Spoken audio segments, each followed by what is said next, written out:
Hello everybody, my name is Rek and I am,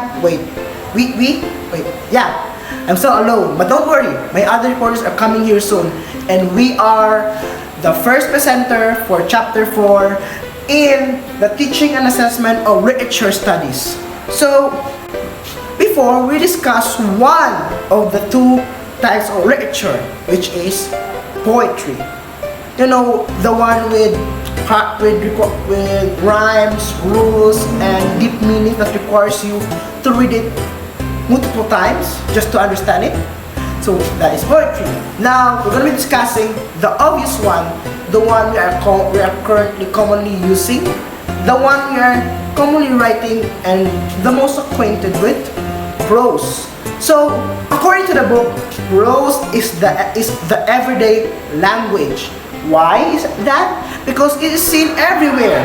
Our the mission to our school, the things we write like essays, the books we read because past tense, the books we read, like those e-books that I know that a lot of my classes have already read, comics. Many comics are in prose format than poetry. So that is prose. It's the everyday language because it's so common, so easy to write because it's written in sentences and then through paragraphs, which are group of sentences, and yes, it's around us. So teaching prose is very important to us in future English teachers because it is the best way for us to teach a language. We can teach multiple things. We can teach the grammar, we can teach their skills in language growth, meaning and other things through to prose than in poetry, because poetry requires a higher fluency compared to prose. So we can teach it at people with lower fluency. We can use it in people with lower fluency and use it as an example of what proper language is and help them in comprehension, grammar, other things. So before I hand it off to my fellow classmate to explain what is comprehension appreciation of prose, this is competency 1, our topic. Let's have two examples. I'm not taking from the book, I'm using another example. So let's go with example 1, a song. We already know what type of literature is a song. So a song, and saying the continuation. So okay, let's sing. Two birds on a wire. One says come on and the other says I'm tired. The sky's overcast and I'm sorry. One more or one less, nobody's worried. So that is what a song is. Now let's go from a prose perspective. Sorry, I already spoiled it, but it's okay. We're gonna be comparing. So, as I kept thinking about how I'm usually doing myself with my carelessness, I looked behind to the two who were supposedly keeping up, even when carrying swords and wearing chainmail. The two men that chased me hurled their loud voices towards me. So now, let's compare. The song, being obviously a poetry, takes a bit of understanding. What exactly is two birds on a wire? What are the two birds means? Because it is using literary devices. So with that, it makes a bit of a few understanding, a few replays on the replay button, just to understand what exactly the genus spector, the author of that song really means, which I suggest you listen for because it's actually very sad. And then for the prose part, it's very direct. It tells you a person running away from two supposedly guards wearing chainmail. So you can already assume what location, what time it is. So it's very simple. Prose easier to understand, poetry not so much. And how they are written, of course. In poetry, it uses stanzas. There are rules, there are rhymes. The rhymes there is the wire's been repeated. And of course, tired. Tired and wires actually pronounce the same. If you look in the dictionary, even though there's a D, the D is actually apparently a bit silent. So with that, you can actually get, there's already a rhyme and rules and everything, while and the story is written in sentences which forms a paragraph. So that is it. So with this, there are unique styles, but in the end of the day, we can pretty much get an idea what prose is. Prose is that which is written in sentences, and of course there are many types of prose we're going to be discussing, not just stories like novels, short stories, etc, etc, etc, but others as well. Even essays are types of prose, but that's not my part. So I'm just the intro guy. So that is prose, and that is the intro of prose compared to poetry. Now, I would suggest to everyone to read the book to get more idea on what the difference between a prose and a poetry. Let's hand over to one of my friends. Writing prose is conveying an idea, delivering information, or telling a story. Since prose is often in conversational tone, it helps build rapport and familiarity with readers and allow readers to connect to the story and its character. So when we say conversational tone, it is an informal style of writing.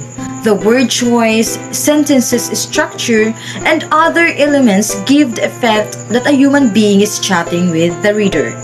So writing conversationally helps you get your point across more easily in a way readers are more easily to pay attention. Conversational tone has more personality, allowing you to dehumanize and give your audience a tangible character to relate to. Understanding prose and its elements can help learners become better readers. It develops learners' comprehension ability, acquire new vocabulary, and improve macro skills. So to better understand prose, let's go back to the context of prose. Most dictionaries define prose as a form of written and spoken language that is not verse. When we search further for its meaning, we would come across to the word prosaic. So prosaic means unromantic and lacking of beauty and imagination. It means ordinary. Prosaic is an adjective from the Latin prosa or prose, which is ordinary writing intended to communicate ideas and information. The meaning of prosaic is the characteristics of prose as distinguished from poetry. Looking into the meaning of prosaic will lead us to a concrete definition of prose as a form of spoken and written language that does not call for any kind of imagination and expressed in a straightforward manner. Although prosaic places emphasis on lack of imagination, it is however impossible for one to produce a written or spoken language without imagination.